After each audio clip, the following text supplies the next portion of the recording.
leadership. And the word Allah uses is nuridu, that means Allah wanted. Now Allah don't have to want. He wants for your sake. Just like what we're telling you now, we want for your sake. This is a historical event because this event encompasses all the history of the African American community, all of the history of the Islamic community. I want y'all to think what's happened in Oakland. Y'all remember our spot up there on MacArthur Boulevard. Okay, the Masjid, you can remember down another block, the school on the other side, from the post office all the way up to the little church. That means from 8101 to 8121, we own all of that. Now, don't worry about the little Negro, the little stuff they did illegally. You don't have to worry about, I'll put it this way. Y'all think of this days as big money. You do it, you did. But do you know, coming back from the battlefield with smoke all on us, we have more money now than we did then. In DC, we have 8 pieces of property. I get a letter every day that people want to buy the stuff like this. We have we have 8 pieces of property here in DC that we own. People don't even own their own houses. They got the stuff about the stock market crash 10 years ago. People hardly don't even own their own homes anymore. And we own 8 pieces of property. Own, let me explain what own means. It means we didn't buy it and we have a mortgage. We don't have a mortgage on nothing. All the property in Oakland, we own it. Now, we're going to reopen the Masjid. And I want to give you an idea about some of the things that we want to do. Then I'll get back to the other stuff. Re-Africanization of Islamic movement in North America. You know all of those Yemeni stores, those Arabs in East Oakland, and West Oakland, and all over Oakland? Here's what happened. When I tell you, you'll be able to see it. Remember 10 years ago how powerful and active everything was in East Oakland? Everything about Islam was in East Oakland. Everything in Oakland about Islam was black orientated. Everything. The Yemenis, they came to our masjid and they fiddled around. The last celebration we had a couple of weeks ago, there was no Eid prayer amongst African Americans in Oakland. The brothers I met, they prayed in Alameda, their Eid, and the other prayed in Berkeley. What happened? You'll be able to visualize it. Visualize MacArthur Boulevard. Visualize all of those people coming and going from our center. The school and all this other possible activity, getting ready to jump off. Every one of those people was a United States government agent. I repeat it, every one of those people in our center was the police.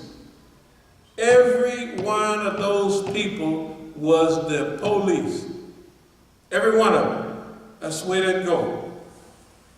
But yet, here we are. What happened? They, as you see now, ain't nothing happening in Oakland. In East Oakland. Nothing.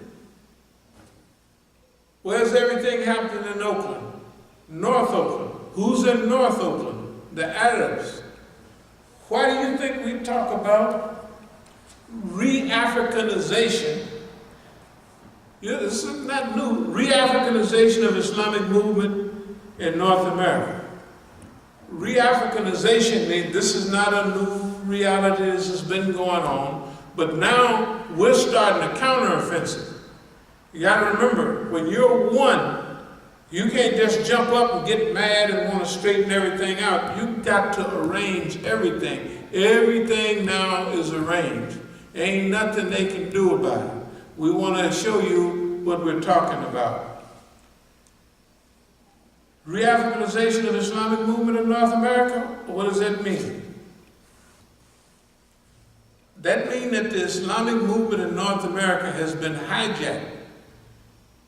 It's not only Oakland, but all over America. That great Negro Muslim movement has been silenced and made third-class citizens in the Islamic atmosphere. That's the way it is in America. That's just the way it is. They say it. I'm not going to get into that part of it. It's like if you're the big man in town and somebody come in and take over your joint. That's what they thought they was going to do in Oakland. They had to be the dumbest people in the world. They had to be technically insane if they thought somebody was going, an original gangster or OG gonna let punks, B-word niggas like Mukhtar and a fat, stupid looking woman, a fat, dumb woman like, what's her name? This is insane. That I done fought in South America, I done fought in Africa, and ain't nothing never went wrong in Oakland, and they think they're gonna take two idiots and come and destroy and disfigure. I don't want to seem hyper, but it was insane, and everybody was acting like it was a big deal, and I got everybody that was there. Remember what I told you, that ain't nothing, just relax. Ain't nobody, I ain't moving on nothing. We already got this covered.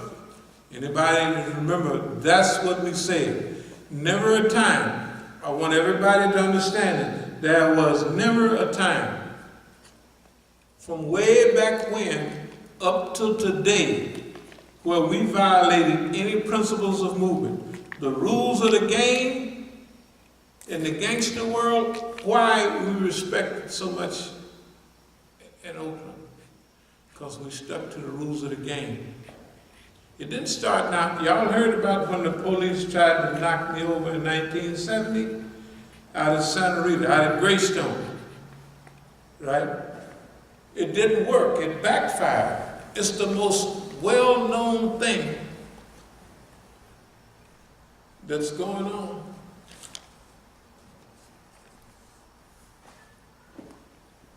The clown's on. You talking about Khadijah and look, you stupid fool of a woman, you are a dumbass fool. Let me tell you why. I didn't know your mother, but I saw the big coffin that y'all buried in. But your father, when I was there doing all that work, your father was a town drunk. There's nobody in Oakland that treated him with love and respect but me. Nobody. Ask your father if he's still alive. I'm talking about now 10 years ago when I'm there working, he'd come by every day. He's a town drunk. Look,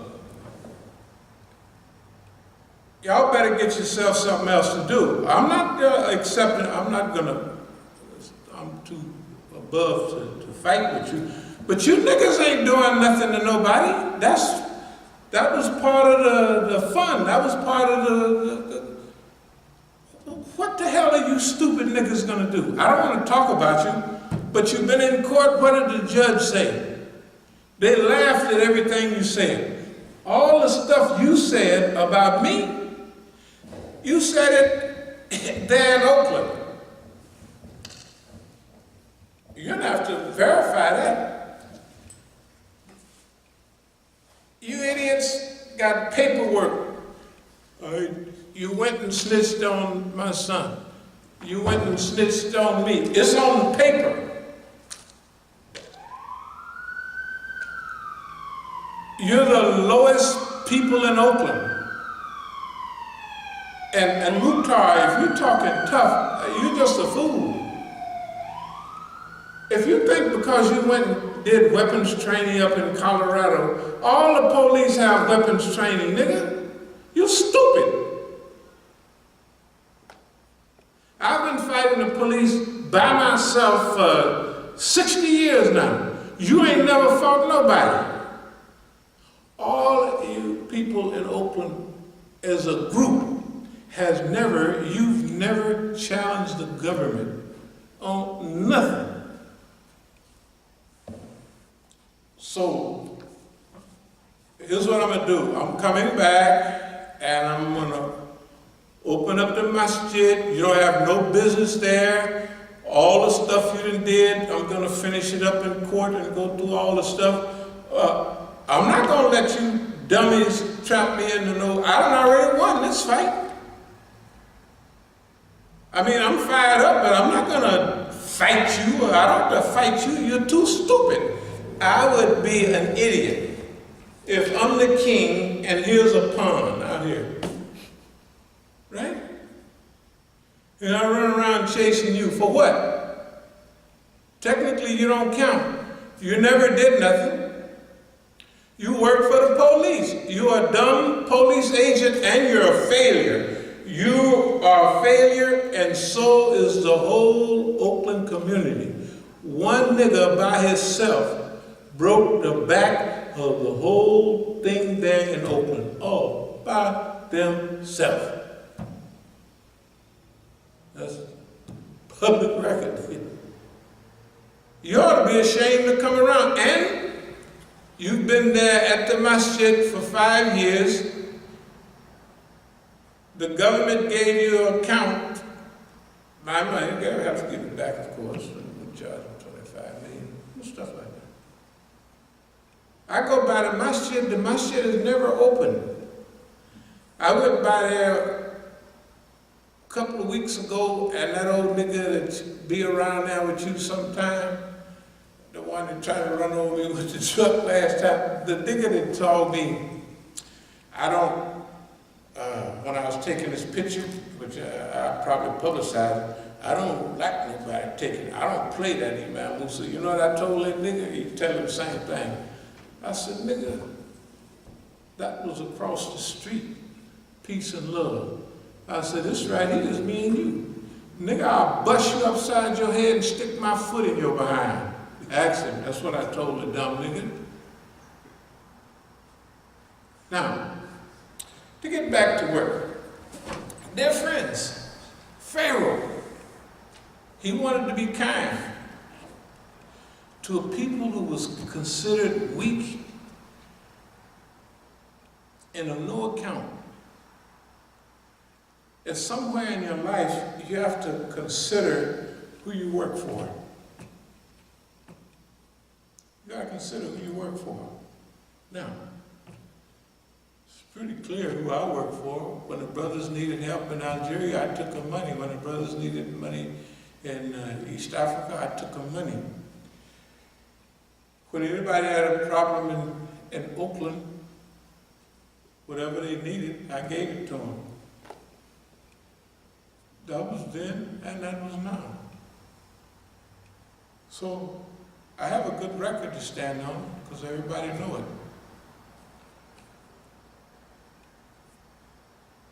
This is a great time. Remember this thing about forgiveness. In the Foreign Legion, no matter, if y'all remember about 4 years ago, y'all came to the Masjid talking stuff. I said, well, have a seat. And y'all sit down. But she was busy telling me about all the bad stuff I was doing. I said, very strange. So here's what I said. I said, when this settles down, I'm going to help y'all. Didn't I tell y'all that? I said, I'm going to help y'all. Because you need help. You and the other monitors are from a different time. You're dinosaurs. You're people that can't read simple historical pattern. Not the simplest. You cannot understand the simplest day-to-day historical patterns. And nothing softens your heart except boss man, the white man, pat your butt on the head and send you out there on a suicide mission. What's a suicide mission? If the white man been messing with me for decades and he can't do nothing, he said, well, I got some dummies over there, I'll run them out. Why you think Abdul-Malik and them didn't do it? They're not smart, but they're not dumb as you and Khadijah. Everybody knows. Now, you gotta remember, everybody in Oakland said, man, you were considered. I didn't consider you that, because I figured everybody needed a chance to develop. That's why you begged, please let me be here, let me do it, please, please, please, get me. That's a shame. Oh, please, I can do it. I said, sure. Everybody needed a chance. I know as much as I effort all the time, and Allah give me chance after chance. So if I get a little something, I might as well say, hey man, shoot, Allah gave me chance. It'll take you a long time to catch up with. We was talking about it the day yesterday about being a fool. You're a minor fool, but not a good fool. We was a fool for social change and stuff. Let me get back to this.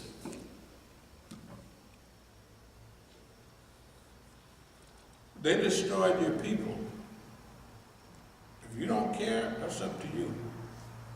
They destroyed your city, the one you're in Oakland, and all the rest of them. Your boss man hired you to try to bring me down. That was your attitude. We're gonna bring you down, big boy. Like you watch an old police movie. This dumb police gonna get the big guy. I didn't feel sorry for you, but all I knew was it don't count. I mean,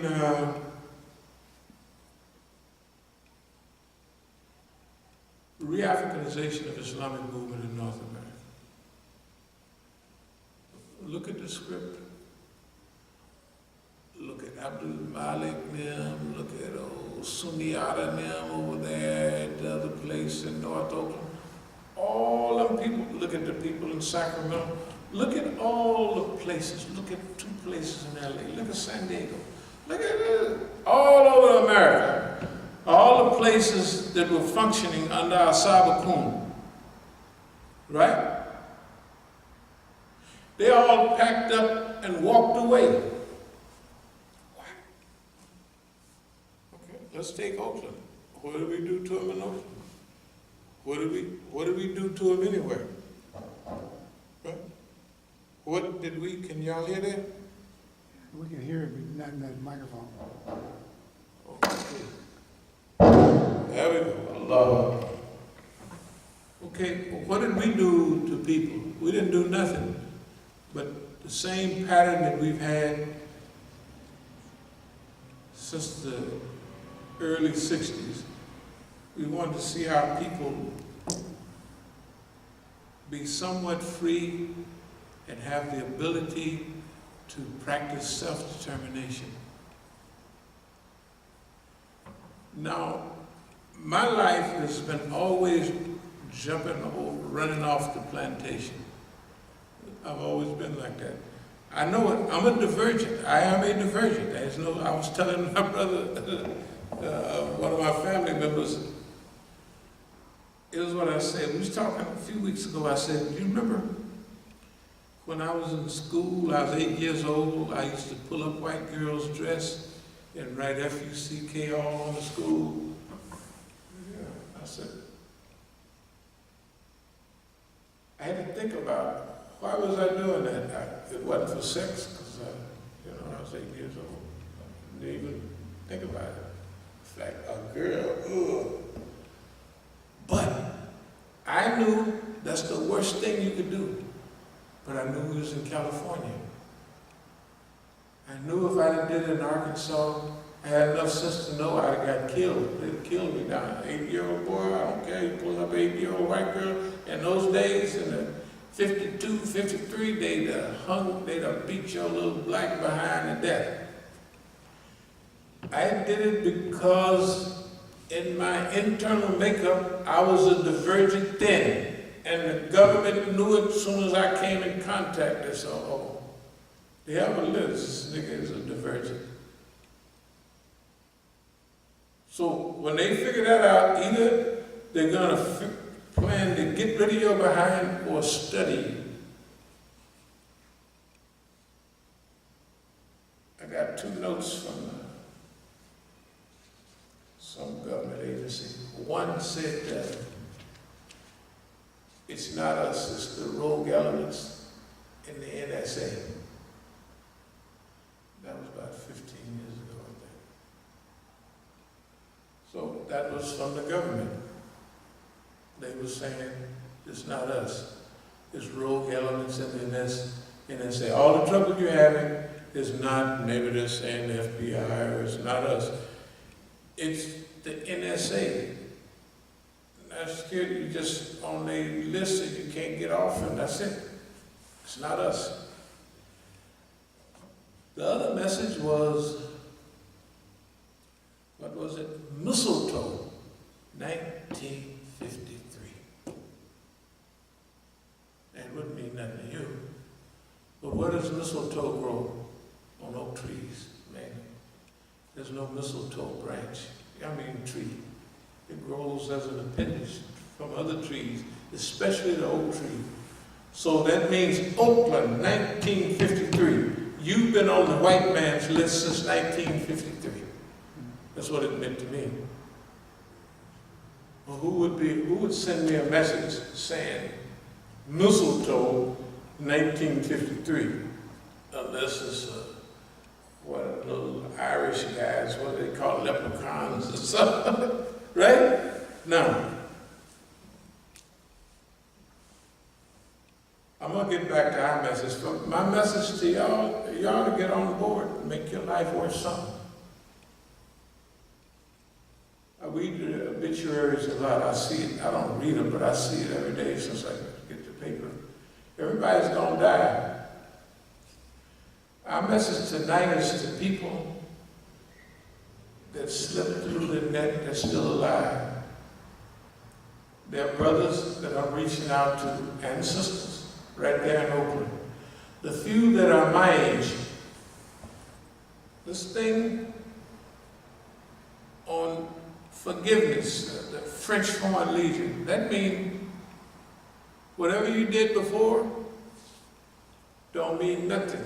Now, you go through this program with us, we want to make a new world.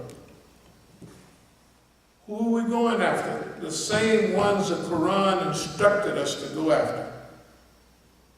The same one that Allah subhanahu wa ta'ala. Now, you don't have to believe in no revelation. You can think it's, but look, I'm going to read a little bit of it so you get the idea. Said Moses, my sustainer, open up my heart to thy light and make my task easy for me, and loosen, loosen tongue, make it easy, give a brother for me to help, and we're going to extol your limitless glory.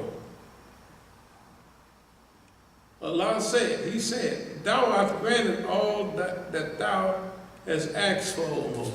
You got it all. Then Allah says, indeed we bestowed our favor upon thee long since past.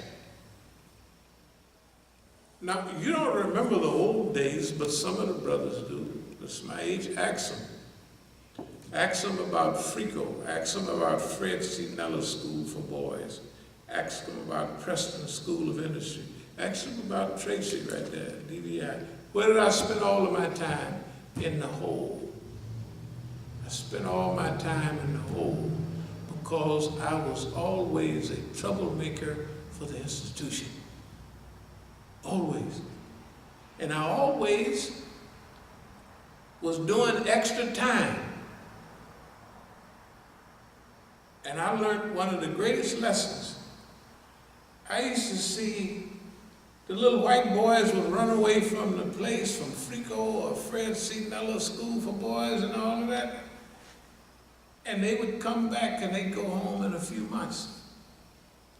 And we'd be there, we would never run away, and I'd be knocked over 2 years, 2 years from adding on, because you need to cooperate to go to classification, to go to this and that, finally say you've been a good boy, you can go. So I never got out of nowhere, just in case you didn't know, in those 6 months. And I always doubled and tripled my time. But the lesson I learned when I was grown saved my life. Everybody think I left just to go help the party. I did. But the main reason I left was, I remember in the little boys' schools, the white boys run off. And they got out way ahead of the niggas that stayed and just did little stuff. So when they had the helicopter, you talking about the white man, you talking about paranoia, ask anybody in Oakland, my kids are still there. The helicopter, 20 feet above my house, makes the whole house shake.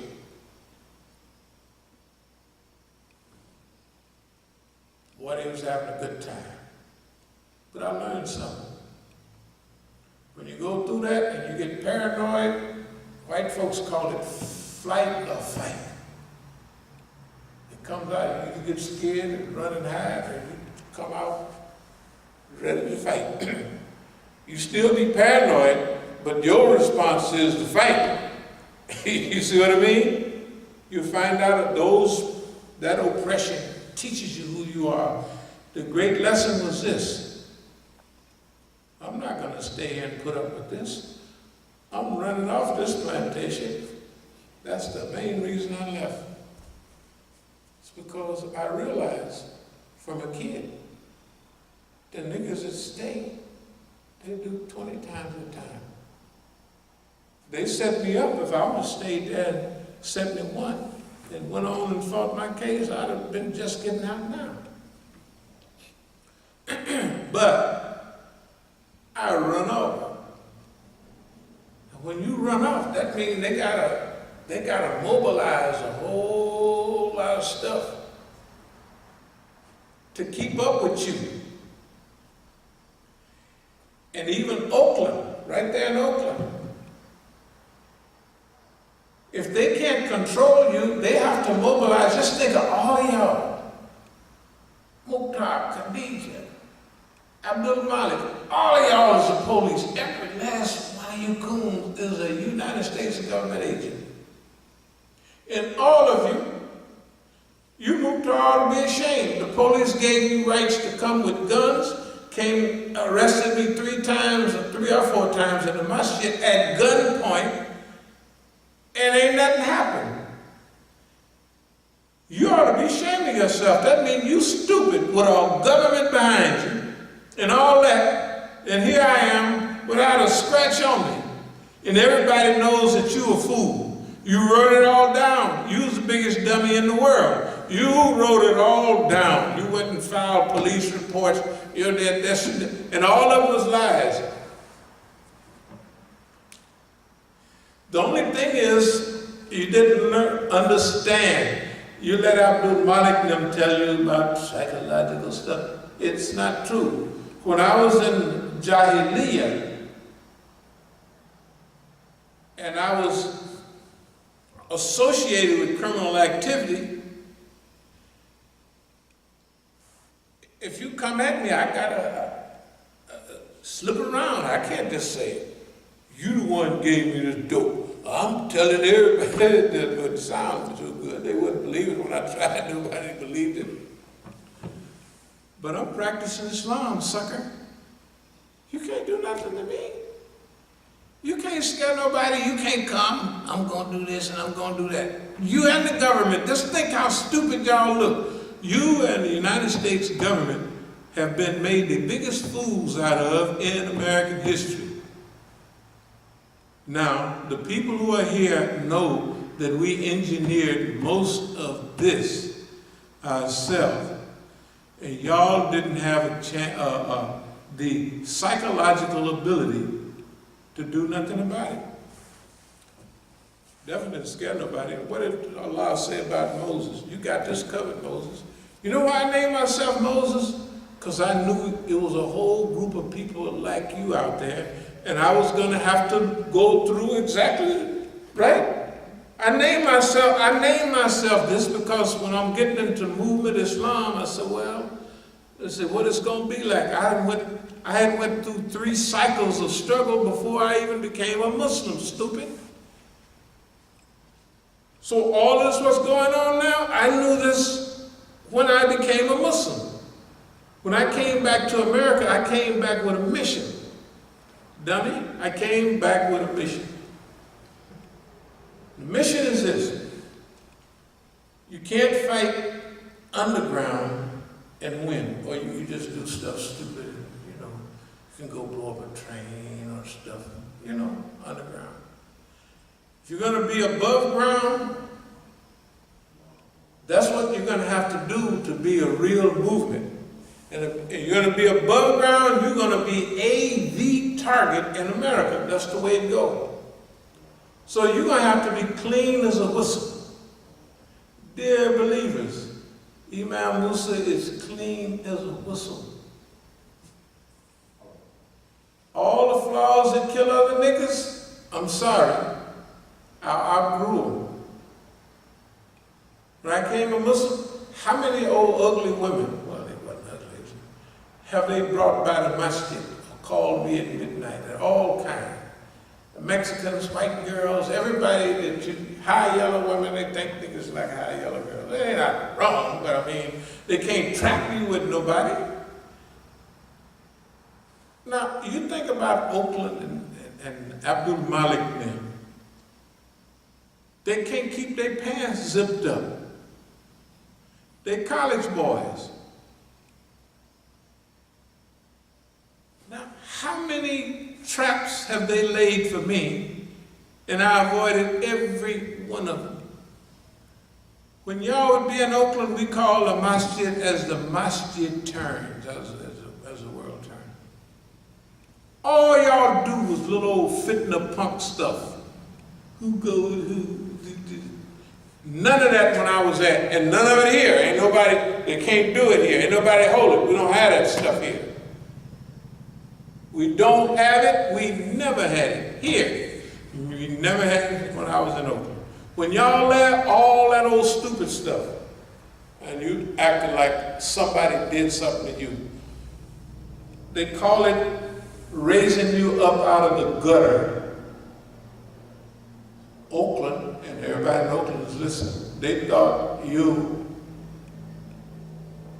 and your wife was gutter snipes. They treated you like that. When we would be talking, well, Luke Man, well, that's Mukhtar, like, well, it's Mukhtar. I never said that like that to you. They talked to you like you was a hound dog. All the people talk to you about like you was a hound dog with me. In Khadijah, your daddy was a town drunk. And if he's still alive now, ask him how I treated him. Like a human being. You talking like a fool. I can't imagine what you was thinking and what Mukhtar was thinking y'all was gonna do to make me fly off the handle. I can't understand it. I don't understand that. I mean, I tricked you into doing it by saying, yeah, we had to sold y'all up. I don't know what you was thinking. And the stories y'all telling,